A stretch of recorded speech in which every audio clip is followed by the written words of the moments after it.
Nice to see you. I'll let these buckets go for just a minute. So I'll tell the one joke I know,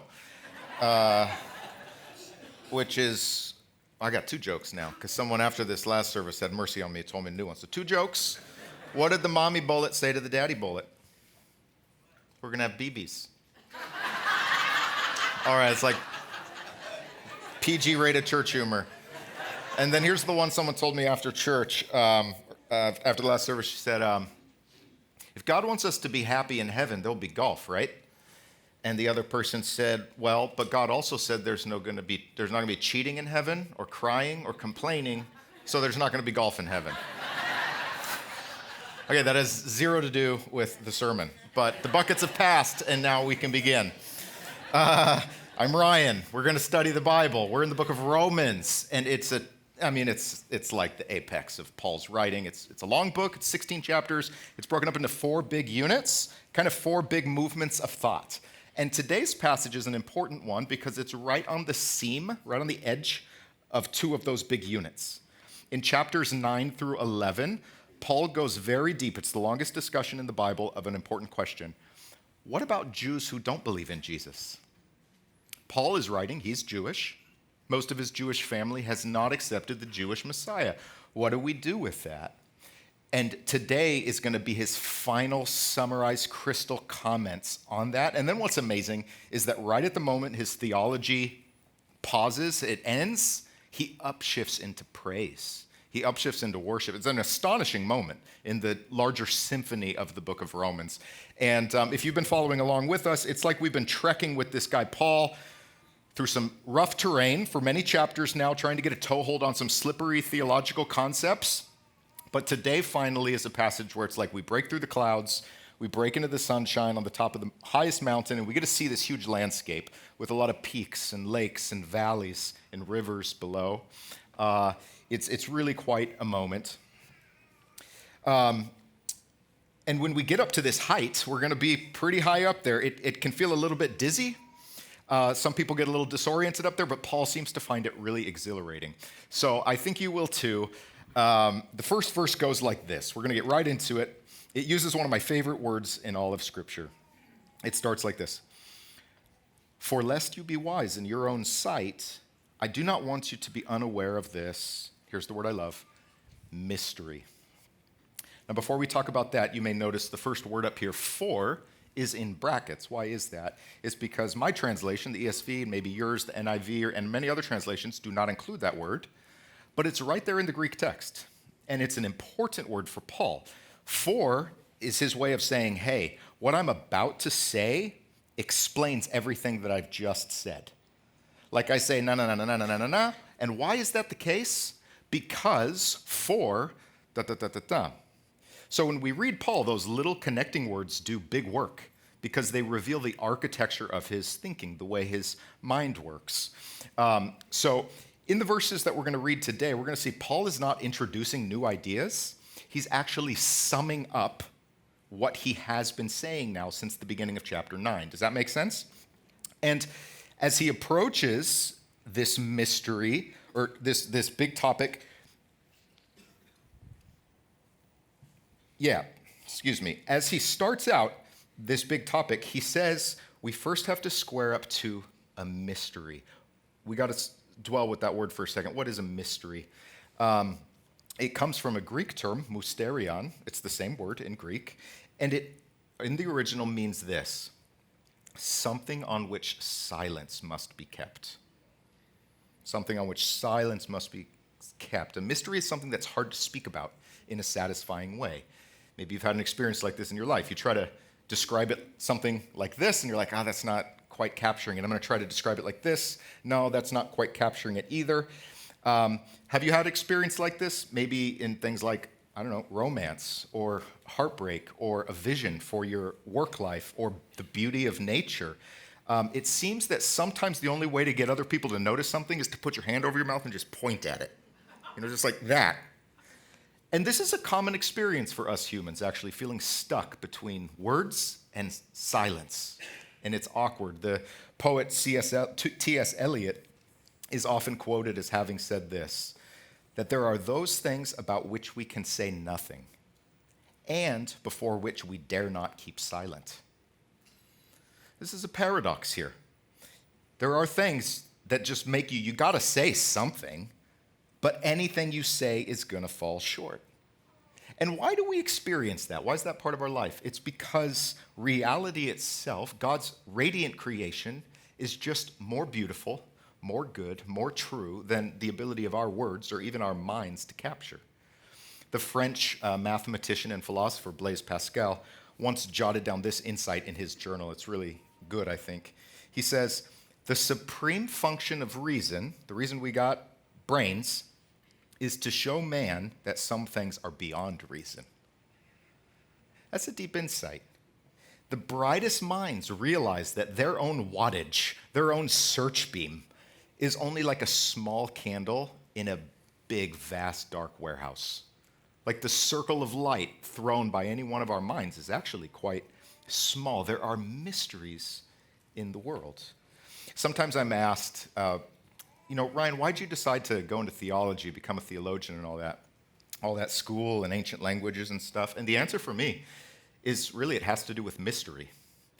And the whole thing for me began when I was a teenager in Montana, walking a lot by myself down dirt roads under the Rocky Mountains. That's when it started to grow on me. I want to show you a couple pictures. So this is where I grew up, and beautiful area. And in fact, look at the base of the mountains. You see the house with the two little dormers there? So that wasn't there. But the one right next to it, it's tiny. That's the house I grew up in. And at the time, there weren't any other houses out there. It was just all fields. Go ahead and look at the next page, actually, or the next picture. This is a drone shot by the owners after us. And I'm a little miffed at them, actually, because they've destroyed my lawn. Lawns aren't supposed to be yellow. They're supposed to be green. And they've knocked over my basketball hoop, which is right there, which is just root. But all of this was just wheat fields. My dad talked a farmer into selling a little 5-acre parcel, and my dad and my mom built this home, and you can see the gravel drive, and all the roads out there were just dirt roads. And I lived out there ages 13 through 18. And something just about just the vastness of the mountains and the silence out there just kind of sensitized me to mystery. I would just go, I love to walk, and I'd go on these really long walks and angling my eyes and also my spirit just up at things so much bigger than me. And I really had a conviction birthed in me that this is an enormous world. It's an enormously beautiful world, and I'm never gonna be able to understand it all, but gosh, it's really beautiful. So for me, the bottom line is that I was wooed into theology by the mountains. And in high school, I would often climb out my window onto the roof of our house with my guitar and spend hours up there just watching the ridges in the evening time slowly change color. I'd provide the soundtrack in the background as they melted through greens to reds to purples, all the way to nighttime black. And something about the music and the mystery mingled together, that's when theology started for me. And by the way, I totally love being on roofs.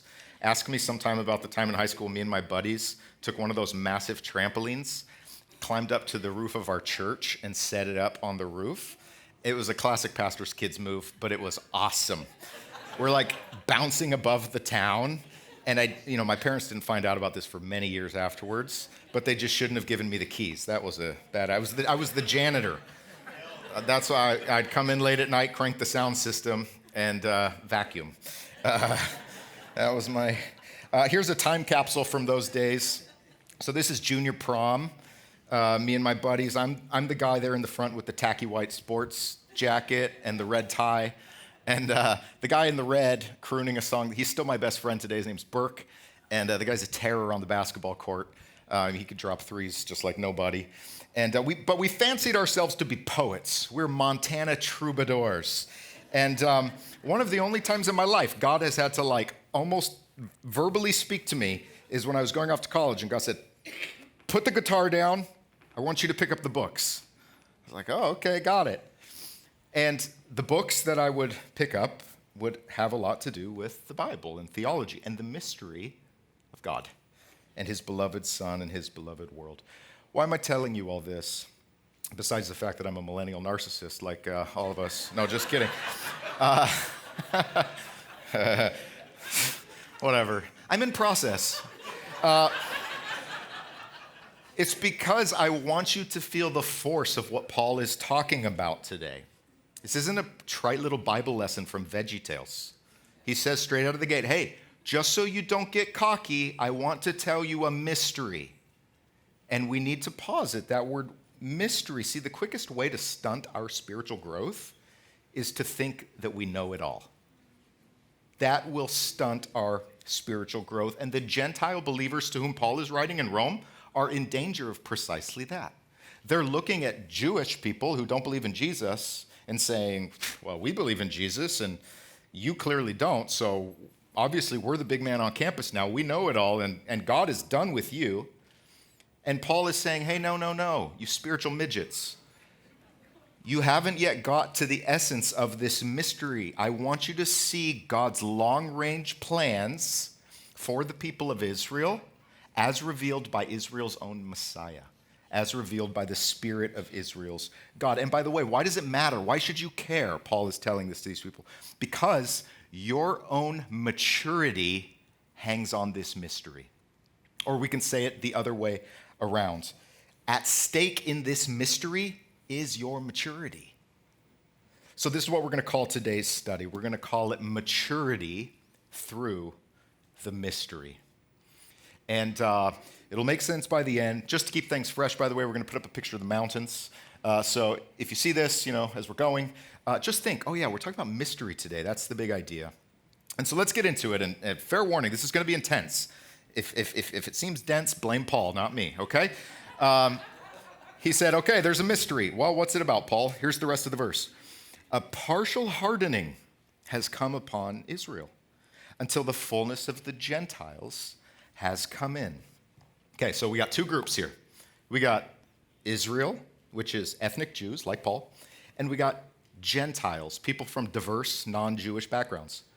And Paul's entering the discussion by saying, I want you to see how these two groups relate to each other in God's one plan. And his first comment is to say that a pause of sorts has been put on Jewish receptiveness to the gospel. Why?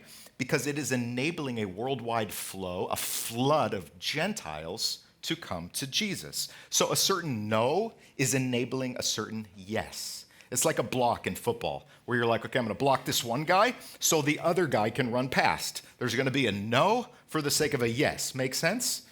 Okay, now let's analyze these two words. A partial hardening. Let's start with partial. Why does Paul say that the no, the resistance of Israel is only partial? It's because he himself is exhibit A of a Jewish man who has embraced Jesus.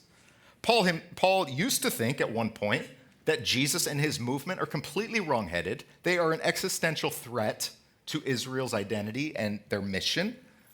But God changed his heart. Most importantly, God revolutionized his reading of Israel's scriptures to see how Jesus actually is the climax of the whole story. And so then in years ahead, Paul's best friends, his closest colleagues, will be other Jews like himself who see in Jesus the coming in person of Israel's God. So obviously the hardening is not total, it's just partial. But what about that word hardening itself?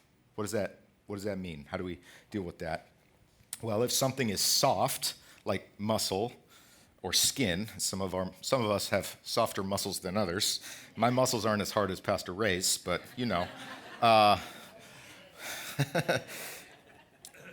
muscle is receptive to pressure. Bone, on the other hand, is not. Bone is hard. It resists change.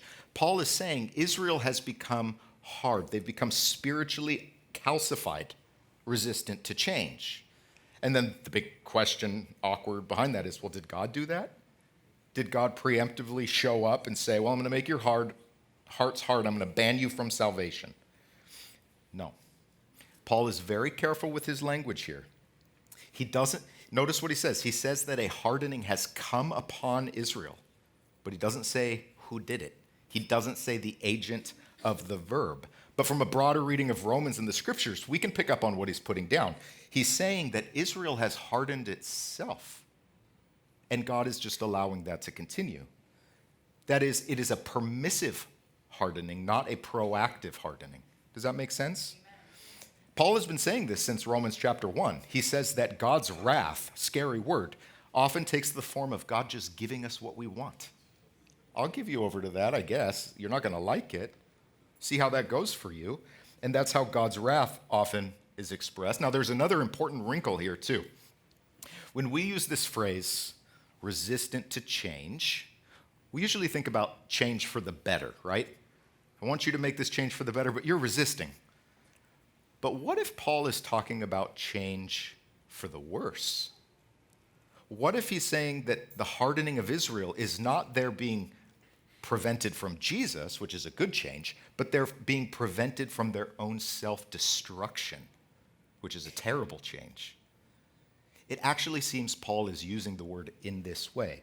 In Romans, when he talks about hardening, it's his way of talking about God delaying judgment, giving a reprieve of time, a window for people to actually turn and repent.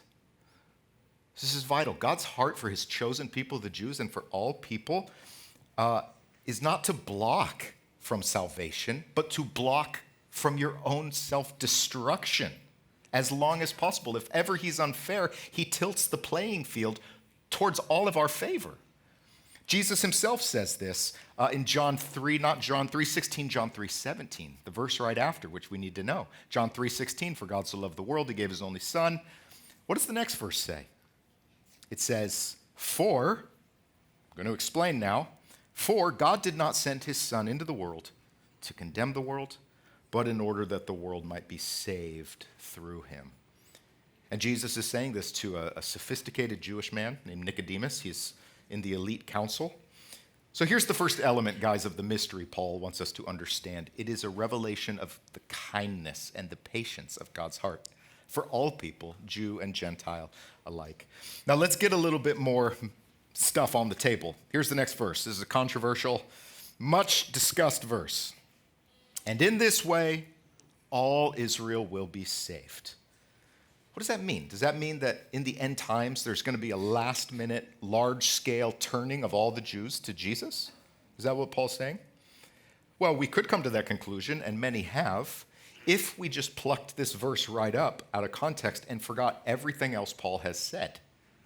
Among the reasons Paul is writing this letter at all is that he wants to think from the ground up what it means to be the people of Israel. And other Jews at the time were also thinking about that as well. So if we come to Romans and ask this question, so who is Israel? We get several different answers. Just a few verses prior in Romans chapter 11, verses 17 through 24, Paul gives a powerful image for us to ponder. He says Israel is like one tree. It's an olive tree that is composed of Jew and Gentile. The roots, the structure, that's the patriarchs, that's the covenants from the Hebrew Bible. And then into this Hebraic tree, Gentile branches are like surgically grafted in, even as many ethnic Jews opt out. But Israel is one tree, not two trees. It's not like there's a Jewish path to God and a Gentile path to God. That's the very division that Jesus came to erase. There is no distinction between Jew and Gentile. Now, we may want to believe that because that's the great dream of multiculturalism, which is that all paths to God are equal. Everybody has their own path to God, but Paul isn't having that. And by the way, this isn't the first time he's brought this issue up. In Romans chapter 9, verse 6, he says bluntly, not all who are descended from Israel belong to Israel. So membership isn't a matter of bloodline, apparently. And still earlier in Romans chapter 2, verses 28 and 29, Paul makes a distinction between inward and outward Jews, the circumcision of the heart and circumcision merely of the flesh. So here's the upshot. When Paul says in our passage today, all Israel will be saved, we have to see how he's been complicating that term all along. Yes? We can't forget this. What seems clear, to me anyways, is this, that just as the Jewish people are not going to be arbitrarily excluded from the gospel. Neither are they going to be arbitrarily included into the gospel. We're going to force you to come on in. No, the gospel is the great leveler. And Jew and Gentile alike stand on the same level ground before God. Does that make sense?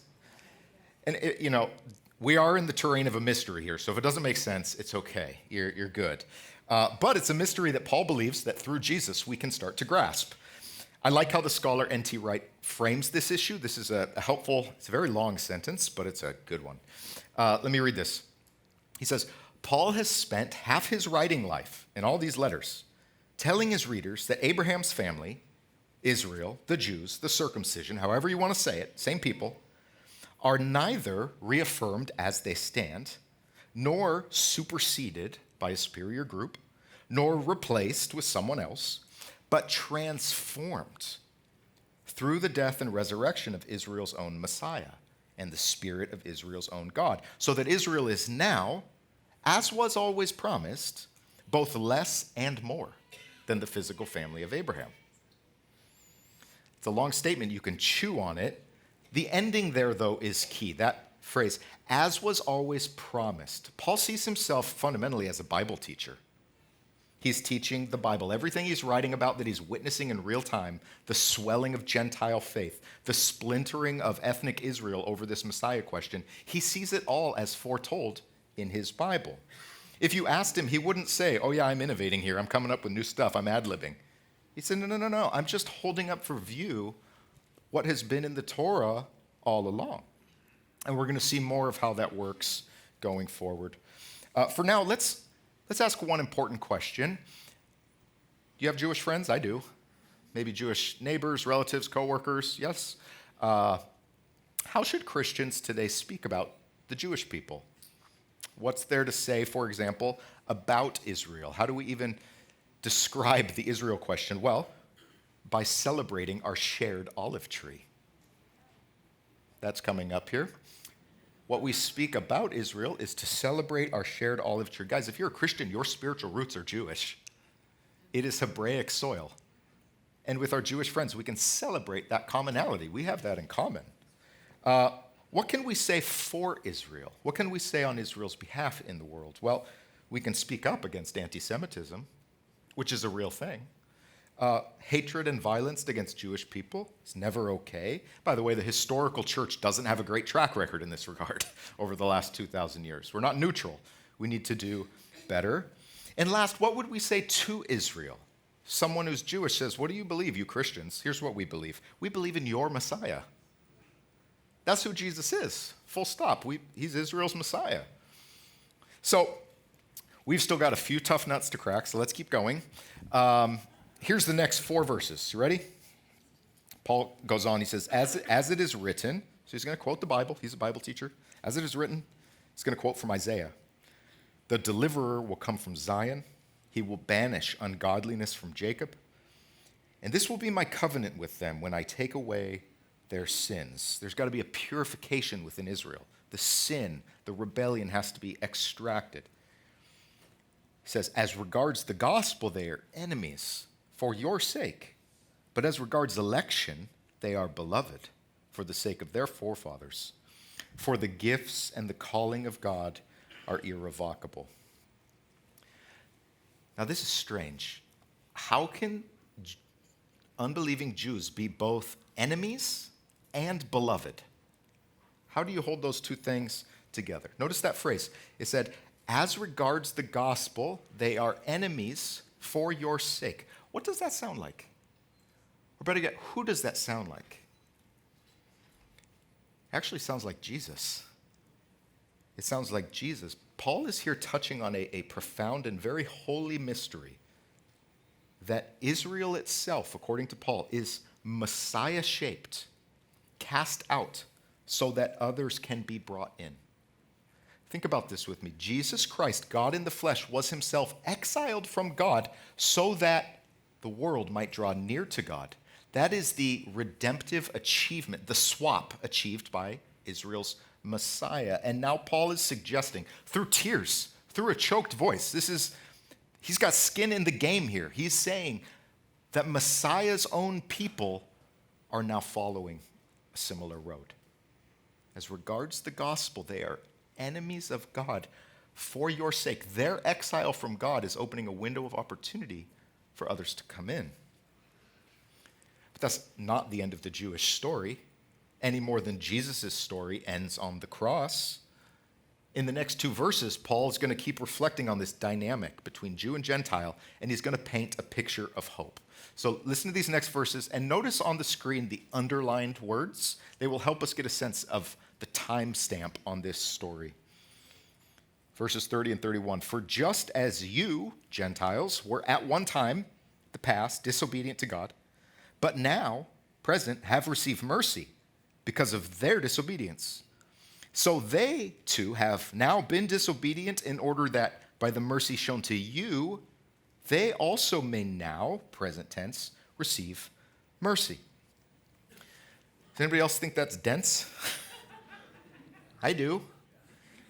But in order to understand what he's saying, we've got to remember Paul is summing up a long argument here, and he expects that we haven't forgot it yet. In that longer argument, he's explored different aspects of what God's up to with Israel. And in these 2 verses, he's gesturing rapid fire back to those prior arguments or ideas. So there's 2 of them. We're going to go through 2 arguments, and they will illuminate these verses. The first one is the now familiar idea, we've talked about it today, of hardening. So go ahead and put that up. Think about how this verse is about hardening. For just as you, Gentiles, were at one time in the past, you were disobedient to God, but now in the present have received mercy because of their disobedience. A window of opportunity has been opened precisely because most Jews have resisted Jesus. Ray mentioned this last week, that this is the pattern in the book of Acts. Paul or another Jewish missionary, they go to a synagogue and they say, hey, the Messiah is here. And they get rejected at the synagogue, and so they say, fine, we're going to go to the Gentiles. So Paul is saying, hey, Gentiles, you've received mercy because the Jews, the only reason you heard about this is because the synagogue rejected what we were saying. Does that make sense? But then in this next verse, Paul sees the Gentiles as returning the favor and being instrumental in bringing Jews home to God's mercy. And this is the idea, we haven't seen it yet today, but Paul likes this idea of jealousy. We'll go ahead and put this verse up.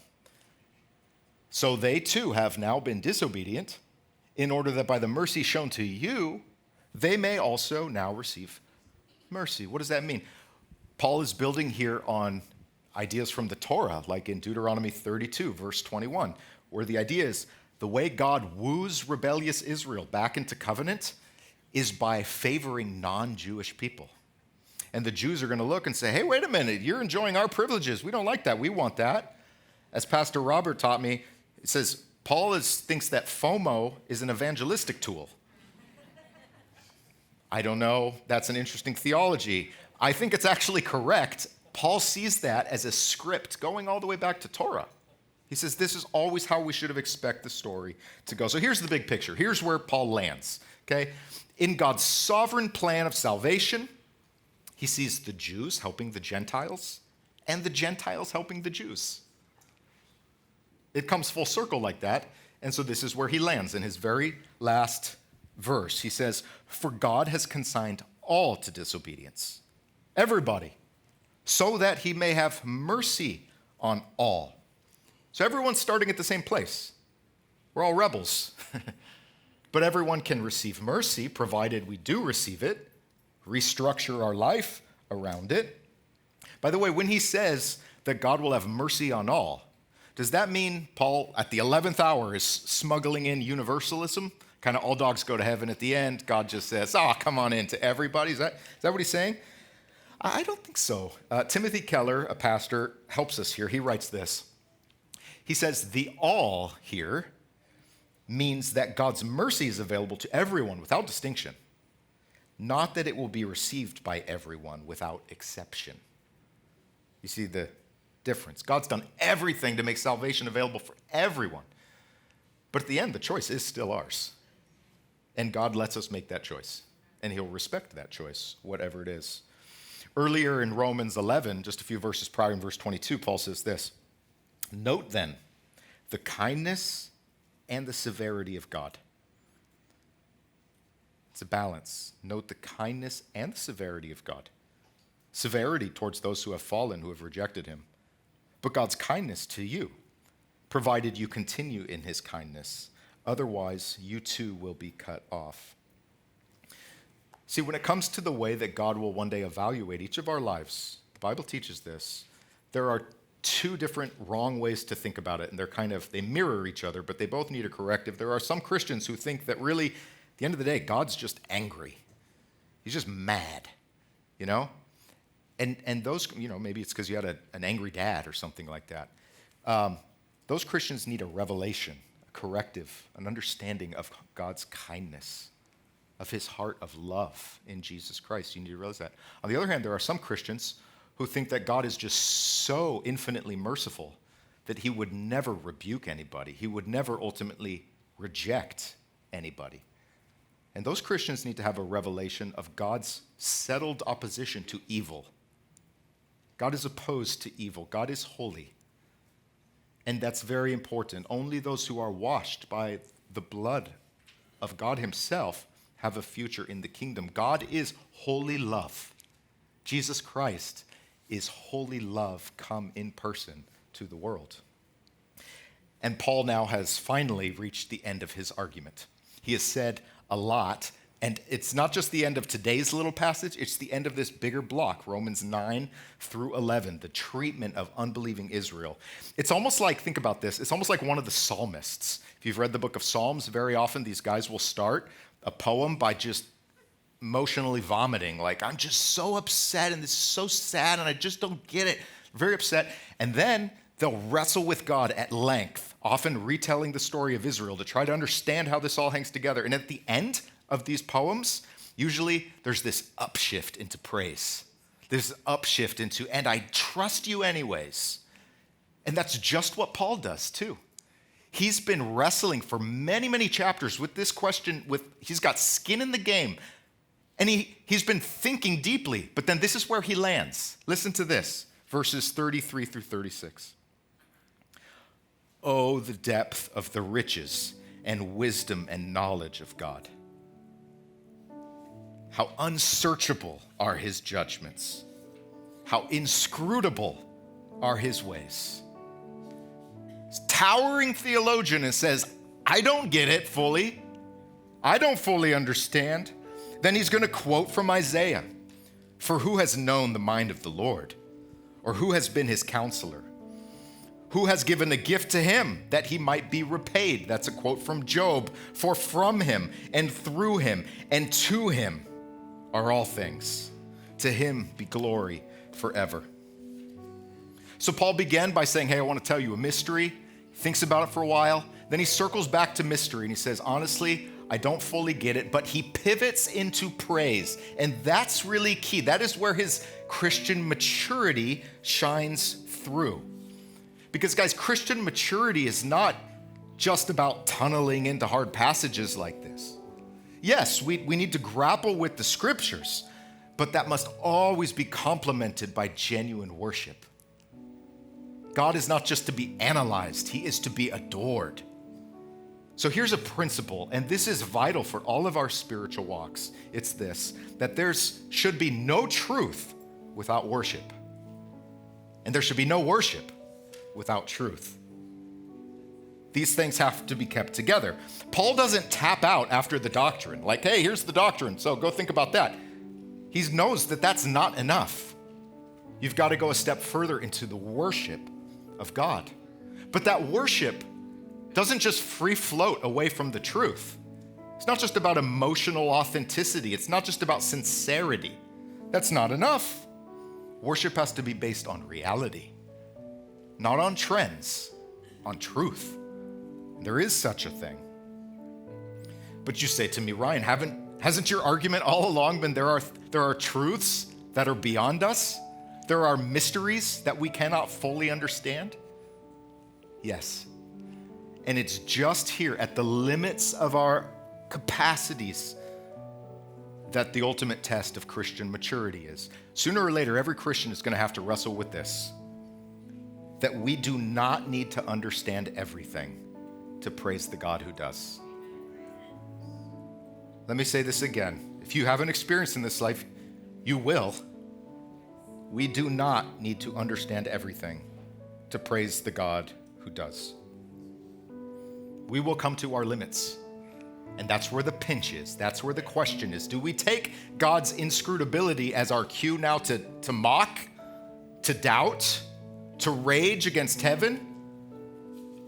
Or as a cue for humility and for worship? God is God, and I am not. He is in heaven. I'll let my words be few. And I don't put this challenge out there, by the way, as somebody who's like always passed this with flying colors. No. What I'm talking about right now has been a big challenge in my life. I mentioned earlier how I kind of cut my teeth in Montana. And mystery at that time meant like awe to me. It was just, wow. But there came a season in my life just a few years later where mystery to me was something awful, something profoundly painful, and something that made me want to reject the whole picture. It's a long story. Many of you know it, but God let my life explode. I was in a car doing 100 that flipped multiple times. My neck broke. I ended up dropping out of school, and I did what maybe was natural for me when my life was in tatters. I ran away to the mountains. In the summer of 2010, I ran away from everything. And for 12 weeks, I just wandered through Europe by myself with a backpack, mostly out in the hills. I just needed to get away from everything. Let me show you a few pictures of the mountains where I spent time. So this is the island of Patmos, actually, where John had his vision of the apocalypse. And I camped out there for a week on the far end of the island, and I wasn't singing hallelujah. I was reading Nietzsche and Homer and raging against God. And here's a picture. I climbed to the top of that mountain. Go ahead and show the next one. This is the view from the top. Stunning place. You see the goat? That's not a multi-headed goat from the apocalypse. That's just a goat. That's just a goat. Then I went up into the Swiss Alps, and I took a vow of silence for like a week because my words weren't enough. The things I was trying to grapple with could not be met through language. I found an abandoned hay barn and actually camped out in here for several days. Thank God it was empty. And so I went inside, and there was a pitchfork in the corner. So I put my sleeping bag there by the pitchfork just in case the farmer came or somebody. I was like, don't mess with me, man. This is my hay barn, okay? And then when I went off grid for a while. I went up into the mountains, and I had to disguise my tent. There's a tent under all those branches because the Swiss Forest Service says you can't freelance camp. And I said, whatever, I'm going to do it. Here's the point. All this time, I was writing furiously in my journal about why would God allow suffering? Why would God allow my life to implode? Why does God move the chessboard of history in a way that is often so unclear and unsatisfying? I do not get it. This is a mystery, and I'm not pleased with it. But where I came to in the end, and it wasn't just the tidy conclusion of that summer. This is an ongoing thing for me. But what I learned is just what we said above, that we don't need to understand it all to praise the God who does. One day we will understand it all. Currently, as Paul writes elsewhere, we see dimly as through a foggy mirror. But one day we shall see face to face. One day we shall fully know, even as we are already fully known. So wherever you are at on your spiritual path today, wherever your current stance towards things you really desperately want to understand but don't, I invite you to join me in praising the God of mystery who loves us with his very life. Let me read one last time those final verses, then we'll close in prayer. Oh, the depth of the riches and wisdom and knowledge of God. How unsearchable are his judgments, how inscrutable his ways. For who has known the mind of the Lord, or who has been his counselor? Who has given a gift to him that he might be repaid? For from him and through him and to him are all things. To him be glory forever. Amen. Amen. Let's